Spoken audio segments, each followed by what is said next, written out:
नमस्कार, आप देख रहे हैं उदित क्रिएटर न्यूज जनता से नेता तक चैनल में आपका बहुत बहुत स्वागत है। इस समय मौजूद हूँ श्रद्धेय मिस्सेन बाबू जी के यहाँ सरजमी पर मिल्कीपुर में। जिस तरह से मिल्कीपुर की राजनीति का गढ़ कहा जाने वाला जो है श्रद्धेय बाबू जी का ये गढ़ है जो मिल्कीपुर। आज हम वहाँ मौजूद हैं। हमारे साथ में पूर्व डीआईजी बड़े भैया अरविंद सेन जी मौजूद हैं हमारे साथ में। और हम जानेंगे कि जिस तरह से मिल्कीपुर चुनाव जो है समाजवादी का यहाँ काफी करारी हार हुई है। आपका बहुत बहुत स्वागत है। धन्यवाद आपको और आपके दर्शकों को भी। जी नहीं देखिए, समाजवादी पार्टी का जहाँ तक फैजाबाद के परिदृश्य में आप जब पाते हो जी तो समाजवादी पार्टी कुछ लोगों के हाथ की गिरवी बन चुकी है जी और कुछ लोग संगठन पे कब्जा किए हैं। वही लोग है अपने को नेता मानते हैं। जी आम आवाम से जुड़ने का, आम आवाम के बीच में जो एक रणनीति होती है, राजनीति होती है, जो लोगों के सुख दुख में शिरकत की बात होती है, जी वो जो उनकी लड़ाई लड़ने की बात होती है गरीब जी और मजलूमों की, जी वो प्रवृत्ति समाजवादी पार्टी के लोगों में नहीं पाई गई। अभी फॉर एग्जाम्पल कुछ लोगों के खिलाफ अभियोग पंजीकृत हुए, जी जी तो उनको कानूनी मदद देने के बजाय उनको पैसे से नवाजा जा रहा है। उनको ये नहीं कि हाँ कि उनकी दिक्कतें क्या है, उनके ऊपर कौन से अभियोग पंजीकृत हुए हैं, किन धाराओं में पंजीकृत हुए हैं, क्यों हुआ है, उसका निजात कहाँ से मिलेगा, उनकी जमानत कैसे होगी, उनको कैसे राहत मिलेगी और उनकी चोट पे कैसे मलहम लगाया जाएगा, इसको रुपए से दे करके उनको सांत्वना दी जा रही है, हम आपके साथ हैं। तो ये राजनीति नहीं कही जाती थी। बाबूजी कभी पैसे नहीं देते थे बल्कि उनकी लड़ाई लड़ते थे। तो इस तरह की एक रणनीति यहाँ समाजवादी पार्टी में दिखाई पड़ रही है, जिसके चलते वो दिनों दिन अपना जनाधार खोती चली जा रही है। सही बात यह है कि जहाँ तक क्या कहते हैं प्रत्याशी का चयन था, गलती समाजवादी पार्टी ने वहीं से शुरू कर दी थी। प्रत्याशी को चयनित करने के साथ ही साथ जो परिवारवाद को बढ़ावा देना तथा जो क्या कहते हैं लोकसभा जीतने के बाद जो अहंकार सांसद जी में दिखाई पड़ा और जो क्या कहते हैं अनमनस्कता दिखाई पड़ी, जो अव्यवस्थित चित्तात्मक उनकी शैली थी, वो चीज प्रभावी हुई लोगों के बीच में और एक मैसेज गया कि इनके अंदर एक अहंकार आ गया है।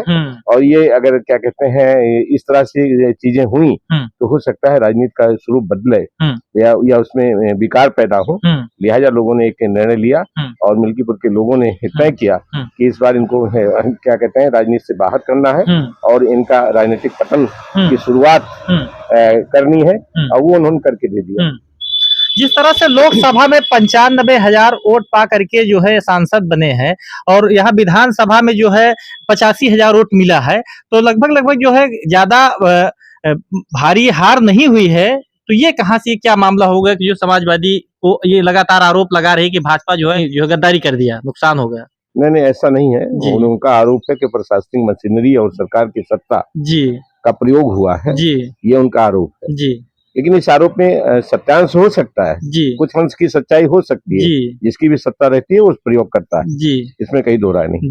लेकिन अपनी हार के कारणों को जब वो समीक्षा करेंगे तो वो ये जरूर पाएंगे, या कोई निरपेक्ष आदमी जब समीक्षा करेगा तो वो पाएगा कि परिवारवाद के चलते, प्रत्याशी की निष्क्रियता के चलते जो लोग प्रचार करने के लिए बाहर से लोग आए थे, उन लोगों ने भी समाजवादी पार्टी के क्या कहते हैं सांसद की और उसके प्रत्याशी की आचरण की कहीं ना कहीं निंदा की। और अगर आप तहखाने में जाकर के अगर आप पता करोगे तो आपको ये पता लगेगा कि लोगों को क्या कहते हैं पूछा तक नहीं गया। बड़े बड़े नेता आए, उनकी क्या कहते हैं मीटिंग में शिरकत नहीं किया प्रत्याशी ने। तो ये सब हालात थे जिनको आप जब समीक्षा करो। दूसरा, माननीय मुख्यमंत्री जी 7 बार आ रहे हैं, उनकी पूरी की पूरी संगठन से लेकर के उनके सारे नेता यहाँ लगे हुए थे। अब समाजवादी पार्टी के पास भी 37 सांसद थे, 110 विधायक थे, उनके तो 40 विधायक भी नहीं आए।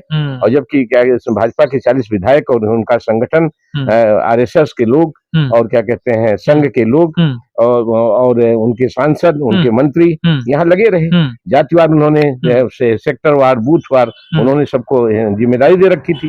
यहाँ इस तरह की कोई जिम्मेदारी नहीं बांटी गई थी। कुछ स्थानीय नेताओं के लिए स्तर पे सारी चीजें छोड़ दी गई थी।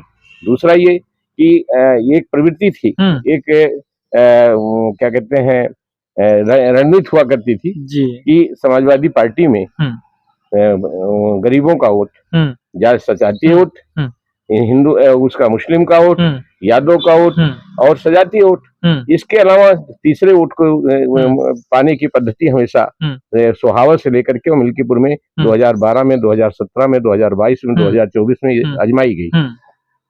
लेकिन जिन लोगों को मोबिलाइज करके पैसे दे करके लोग और उनको उनके माध्यम से कुछ वोटों को मैनेज करने की बात हुआ करती थी, तो उन्हीं लोगों को इस बार भी प्रयोग किया गया।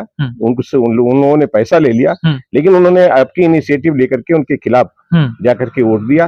और ये धोखा कह लीजिए या यूं कह लीजिए कि उनके साथ जो उनकी एक पुरानी हमेशा की एक रणनीति रही है वो फेल हो गई।